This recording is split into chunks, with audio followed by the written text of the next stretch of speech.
신천지에 대해서 압수수색하라는 법무장관의 아주 공개 지시가 내려왔습니다. 제가 불가하다. 그런 압수수색은 방역과 역학조사에 도움이 안 됩니다. 신천지에 대한 압수수색 거부 이면에 무속인의 개입이 있었다는 의혹이 불거지고 있습니다. 추미애 전 법무장관은 총장 재임 시절에도 일찌감치 대통령 준비를 하고 있었다고 지적했습니다. 예, 국민의힘 윤석열 후보 캠프에 무속인이 개입했느냐 논란이 있었죠. 그러자 바로 다음날 국민의힘은 그 인물이 참여했던 본부를 해산시켜버렸습니다. 오해의 소지를 막겠다라는 거였는데요. 하지만 민주당의 공세는 이어지고 있습니다. 특히 추미애 전 장관이 페이스북에 의미심장한 글을 하나 올렸습니다. 2020년 코로나 사태 초기에 윤석열 검찰총장이 건진법사의 조언을 듣고 신천지 압수수색 영장을 기각하도록 지시했다라는 이 의혹 기사에 대해 이제 코멘트를 한 겁니다. 글쎄요, 이거는 글 쓰신 분의 얘기를 직접 듣는 게 나을 것 같아서요. 제가 국민의힘 측의 반론도 대신 전하면서 인터뷰 해보도록 하죠. 추미애 전 장관 연결합니다. 추미애 전 장관님 안녕하세요. 네, 안녕하세요. SNS에 쓰신 글이 지금 화제입니다. 네, 그러니까 2020년 법무부 장관 시절에 신천지 압수수색을 지시했는데 네, 그거를 검찰이 잘 안 따르더라. 뭔가 석연치 않은 게 있었다. 이런 말씀이실까요? 네, 그렇습니다. 음. 그 당시 아마 20년 2월 26일인데요. 네. 신천지에서 제출한 그 명단이 부정확하다였고요. 또 전도 교육시설 위치 정보 공개가 안 돼서 보건당국의 신속한 역학조사에 어려움이 상당히 있다라고 했어요. 그래서 제가 그 이틀 뒤에 네. 경찰이나 보건당국이나 지자체와 법무부에 있는 우리 검찰청, 외청, 산하청도 긴밀히 협력을 해주라. 압수수색, 강제수사 같은 것을 신속하게 준비해서 즉각 착수하도록 하고 그 방역에 협조하도록 그런 각급 검찰청에 지시를 내렸어요. 예. 이 지시는 보통 알려져 있는 구체적 수사 지휘를 검찰총장을 통해서만 하는 것인데 그와는 다른 장관의 업무에 관한 일반 지시라고 하는 거죠. 일반 지시. 네, 그런데 그 당시에 제대로 그 지시를 이행을 하지 않은 곳이 바로 대구였는데 가장 심각했지 않습니까? 대구가. 대구 신천지 그렇죠. 네네. 그래서 경찰이 2번이나 영장을 신청한 것을 예. 반려를 하는 거죠, 검찰이. 대구지검이 반려를 했다. 네네네. 반려하면서 얘기는 뭐였어요? 그냥 그 당시 들리는 얘기와, 예. 겉으로 이제 표면상 얘기가 좀 다른데요. 들리는 얘기는 한 달 뒤면은 선거인데 방역을 만약에 실패하면 그 선거에 대해서는 이 집권당이 심판을 받아야 되는 것이지 왜 경찰이 그걸 도와주느냐 개입해서 이런 조금 웃기는 정치적인 얘기가 대검에서 들렸고요. 그 당시에 그런 얘기가 그러니까 소문이지만 들렸다는 말씀이세요? 네, 소문이 아니고 대검에서 그런답니다라고 저에게. 그런답니다라고. 네. 보고가. 네. 그래서 제가 조금 있을 수 없는 정치 발언인 것 같아서. 네. 네, 그 당시 대검이 법무부를 향해서 계속 공격을 하던 그런 때였죠. 그래서 이런 업무에 대해서도 대검이 그렇게 한심한 얘기를 지금 할 때냐 아주 긴박한 때인데 그렇게 얘기를 했는데 아닌 게 아니라 실제로 대구지검이 2차례 기각을 하는 거 보고 되게 놀랐어요. 그런데 지금 보니까 오히려 더 깊은 이유인 거죠. 자, 바로. 그렇습니다. 근데 네네. 지금 구두 보고로 그런 걸 받으셨다는 말씀이잖아요. 네네. 그럼 이게 이제 구두 보고라도 어쨌든 보고를 받으신 건데 그 워딩대로라면 상당히 심각한 이야기인데 네. 선거 앞두고 방역에 실패하면 정부 여당 책임으로 돌아가니 우리는 압수수색 안 하겠다. 이거는 그냥 더 조사는 안 해보셨어요? 이게 실제인지 아닌지? 아니 대구지검에서 그런 말을 하는 게 아니라 네. 대검에서 그렇게 대검이라고 하면 이제 검찰총장이죠. 예. 이제 약간 그걸 검찰총장을 대놓고 얘기를 안 하니까 대검이라고 주로 얘기하는데 대검에서 그런답니다. 그래서 구두로 그렇게 보고가 들어와서 그래서 제가 설마 그러겠느냐.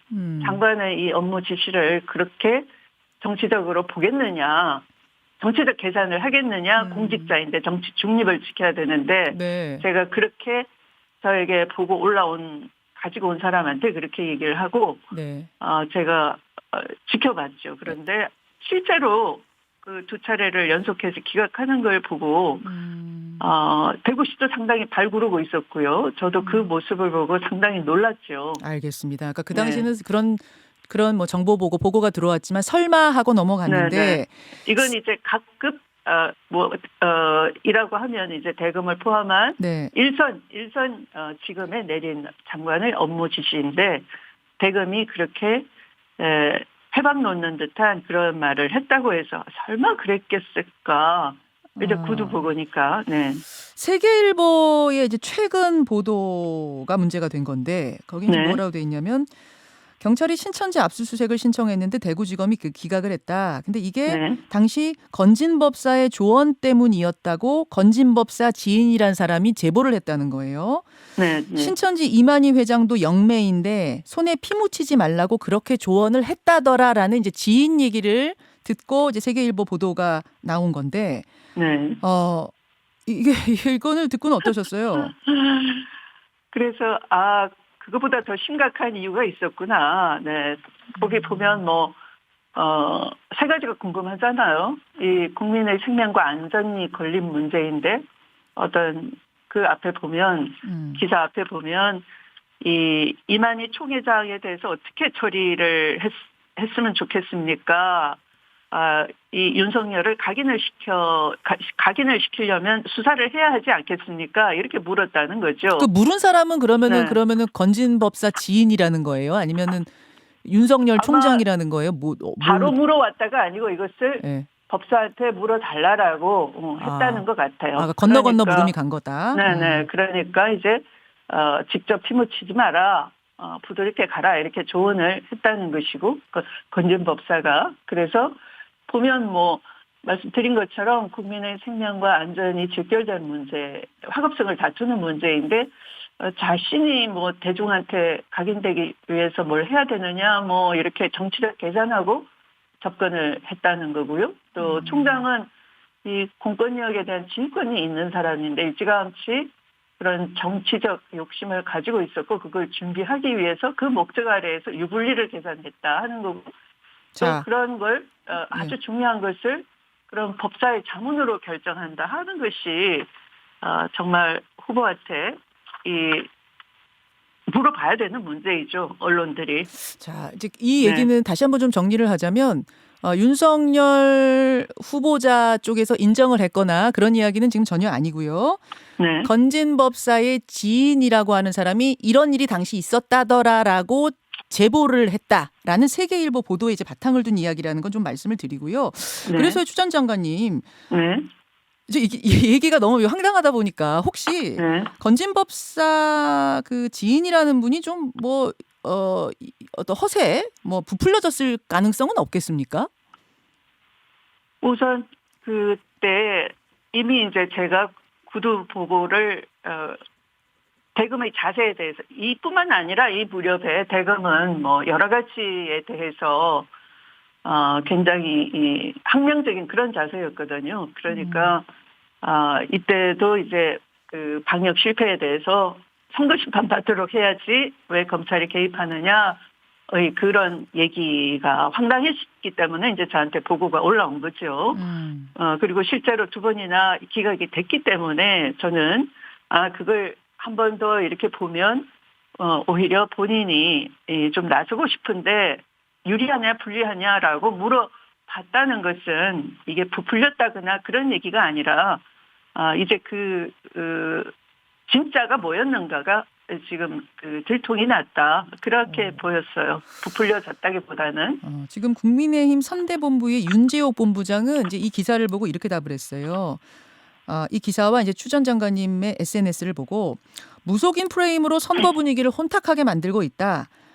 추 전 장관이 전에 하셨던 말이 떠오른다. 소설을 쓰시네. 이렇게 지금 논평을 냈는데 뭐라고 답하시겠습니까? 계속 그들은 소설을 쓰고 있더라고요. 그들은.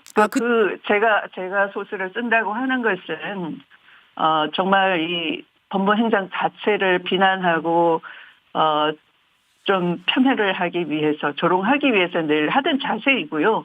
오히려 이것은 조롱거리를 스스로 보인 거잖아요. 그러니까 아마 그 국민의힘당 의원님들도 그 당시에 이 신천지 교회에 대해서 압수수색 영장을 집요하게 반대를 했어요. 이 국민 80%는 신속하게 강제 수사했으래도 신도 명단을 구해서 이 역학 조사에 도움되도록 동선을 확보하고 추적하고 예방을 해야 된다, 확산 차단을 해야 된다, 그런 것이었는데 그것에 대해서 마치 일반 그 범죄인 다루듯 한다라고 하면서 뭐 집요하게 반대를 했었죠. 그래서 그걸 기억을 아마 못하지 않을 것 같은데요. 그것을 이제 와서 뭐 무슨 소설 쓰신다가 아니라 그쪽에서 정말 믿을 수 없는 이런 얘기가 있다라는 것이죠. 알겠습니다. 믿을 수 없다, 정말 황당하다, 납득이 안 된다 하는 것은 예. 바로 이 검찰총장의 그 당시에 뭐 선거에 도움을 주니까 가만히 있어야 된다라든지 또 알겠습니다. 법사한테는 그런 예. 얘기를 했다 하는 걸 보면 알 수가 있지 않겠습니까? 그러면 이제 소설을 지금 추 전 장관님이 소설 쓰시고 있다라는 국민의힘 선대본부의 입장에 대해서는 추 전 네. 장관님이 소설 쓰시는 건 오히려 그쪽이다 지금 그 말씀으로 답을 하면 되겠습니까? 그렇죠. 네. 알겠습니다. 자, 이제 이 이야기는 SNS에 쓰신 글이 워낙 화제가 돼서 그 뒷설명을 좀 들어봤고요. 네. 그나저나 국민의힘이 지금 건진법사 이야기로 떠들썩하다면 민주당은 불교계와의 갈등으로 좀 곤란을 겪고 있습니다. 추 전 장관께서는 뭐 대표적인 불자 정치인이시고 실제로 불교계와도 교류가 깊으시죠? 네. 예. 오늘 조계종에서 민주당의 종교 편향을 규탄하는 전국 승려대회 열린답니다. 또 어제는 조계종 앞에서 조계종의 정치 개입을 규탄한다 하는 민주당 일부 지지자들 시위도 있었고요. 네. 이 돌아가는 상황 어떻게 보고 계세요? 좀 안타깝고요. 이제 뭐 정청래 의원께서는 사과도 드렸고 또 한 발 물러서시고 그 법안의 법안 발의를 이제 추진을 하지 않겠다라고 하셨으니까 그 의원의 진심을 믿어주시면 좋겠습니다.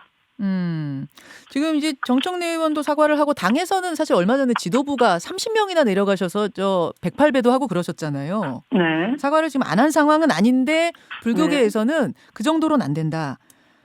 정청래 의원이 의원직 사퇴와 탈당까지 해야 한다. 이걸 지금 조건으로 걸고 있는 것 같습니다.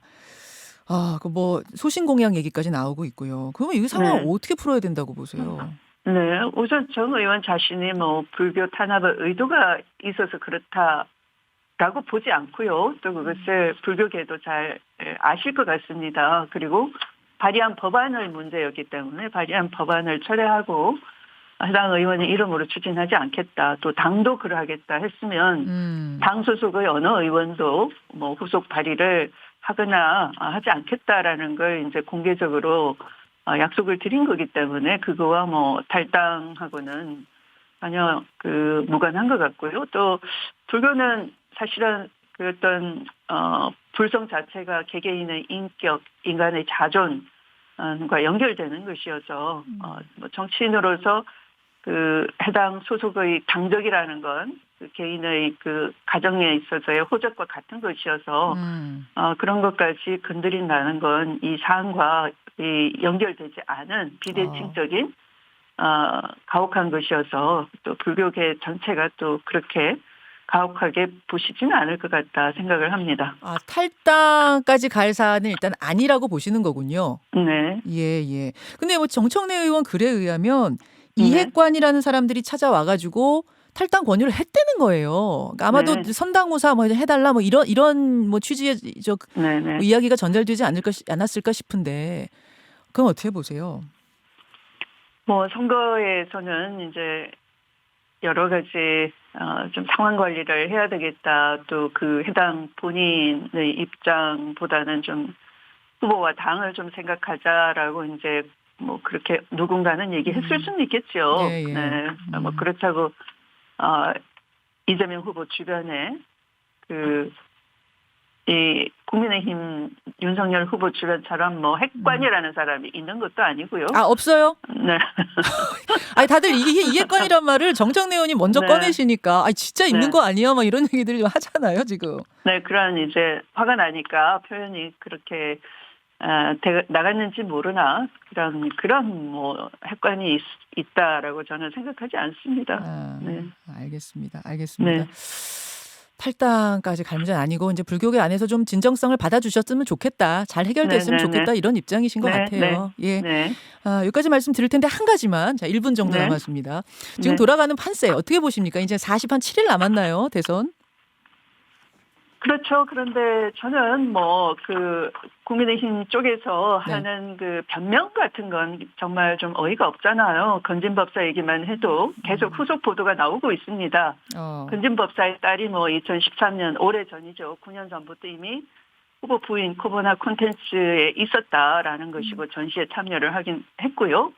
그리고 그건 김건희 씨가 바로 그런 연결로 이어가 보면 건진법사를 소개한 것으로 추정이 되는 건데 마치 윤핵관이 건진법사를 소개해서 어제 이준석 대표 그러시더라고. 윤핵관 소개인 걸로 알고 있다. 네, 별거 아닌 것처럼 얘기하는데 지금은 또 코로나 콘텐츠 후원사가 또 연민재단이라고 건진법사가 소속된 일광사회 복지재단인데요. 거기에도 2017년에 출연을 했다라는 기사도 있어서 굉장히 좀 깊숙한 관계, 어떤 뭐 정신적인 공동체, 운명 공동체에다가 또 경제적으로도 서로 뭔가 도움을 주고받는 그런 아주 내밀하고 깊숙한 관계 아닌가, 끊을래야 끊을 수 없는 관계 아닌가라는 게 보이잖아요.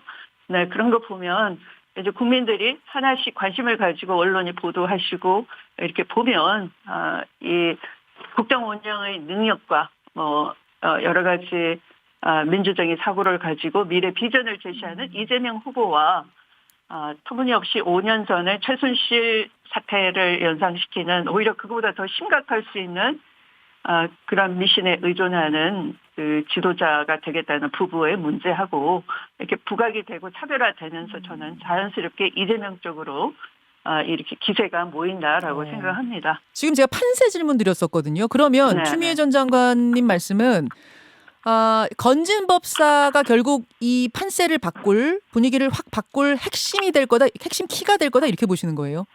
건진법사 김건희 씨 문제 이런 것들이 다 그러겠죠. 네. 알겠습니다. 여기까지 오늘 말씀 듣도록 하죠. 고맙습니다. 네, 고맙습니다. 예, 추미애 전 법무부 장관이었습니다. 김현정의 뉴스쇼는 청취자 여러분의 참여로 이루어집니다. 트위터, 페이스북, 레인보우 게시판, 그리고 단문 50원, 장문 100원의 유료 문자 샵 1212, 우물정 1212 통해 참여하실 수 있습니다. 김현정의 뉴스쇼, 여러분과 함께 만듭니다.